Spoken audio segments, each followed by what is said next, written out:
Hey YouTube, Hello Bella here. This video is going to be a little bit about how to go about the process of getting your Alabama real estate license and getting everything squared away. So this is assuming that you have taken your course, your 60-hour course, you've passed it, and you've gone and got your paperwork from the testing center. So once you pass your test, they print out 3 pieces of paper at the testing center and they give it to you. Basically, it's got your all your info on it, your name and your candidate number and your information. And the next couple of pages have a place for your broker to sign. So you have to have your broker squared away. It's really good if you can go find a broker before you pass your test. That way you kind of can get the ball rolling. That's what I did. So after you do that, you bring this piece of paper to your broker and your broker is going to sign it. And then there's some other things that you have to do. So it's going to ask you a couple of questions and everything's mostly straightforward. Your address and your phone number and a little bit about your demographics. But then you're going to have to get a couple of things ready. So this is going to be sort of the most annoying part. I mean, it couldn't be more annoying than having to take that test, but so these are the things that you're going to need. A $210 check, and that is something that, you know, you just stick in the envelope. You're going to have a copy of your proof of age. So for that, you could use your driver's license. That is just one thing that I used. And then I have my diploma from college to show that I am of high school equivalent or beyond. That is your, you can also have your high school transcript or your diploma, but you'll have to get it through your high school, and that'll be like a huge hassle, especially if your high school doesn't keep up with paperwork very well and it takes them a while to get back to you. Okay, then you also have to have your proof of citizenship or legal presence in the United States. For that, I used my passport. You could probably also use a copy of your social security card. Proof of residency in your state. So for that, again, my driver's license was fine because it has the Alabama driver's license on there. Non-residents of Alabama must supply the consent to jurisdiction form. So if you're not from Alabama, the process will be a little bit more demanding. But if you are from Alabama, it's pretty easy to get together. I've gotten all this stuff together in the last day. So, and then a certification of licensure issued within the last 120 days if you hold or have a real estate license in another state within the last 3 years. So if you're coming from another state, again, the instructions are going to be a little different. But if you're not coming from another state, basically you just need to get your fingerprints, you need to get your check ready in the envelope, and you need to get proof of age, so maybe a driver's license, and proof of citizenship, and proof of being an Alabama state resident, and the last thing is the fingerprints. So for fingerprints, you can only go through this company called Gemalto. Really weird name for a company, but they do all the fingerprinting for Alabama. So they will have a list of locations on the website. I believe it's the Alabama real estate website will have all of this info. Basically, you have to sign up, pay $47 and pre-register, and then once you've paid, you can go to the location to get fingerprinted. You don't need to send this stuff off until you've got your fingerprints done, because it all has to be done within 30 days of like the same time.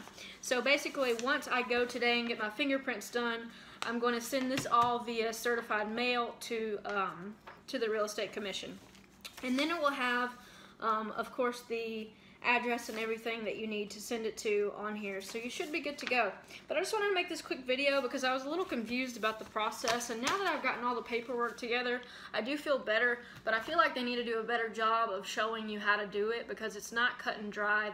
The instructions were all over the place, and it seems like I had to jump around a lot just to get the information. So if you have any questions about the process or getting your real estate license in Alabama, you can just message me, and if I don't know the answer to the question, I'll try to find out for you. But yeah, this is a quick clip, and I may shoot some more footage later of me going to get the fingerprints and about that process, so thanks. So as I said, I have to get fingerprinted today, so we are pulling up at the Central Mail Stop. This is literally the only place that you can get your fingerprints done if you are from the Shoals area. I don't know why they have such an exclusive thing out here, and I haven't even found the place yet, but I believe it's in this general area. Let's see if we can ride around a bit.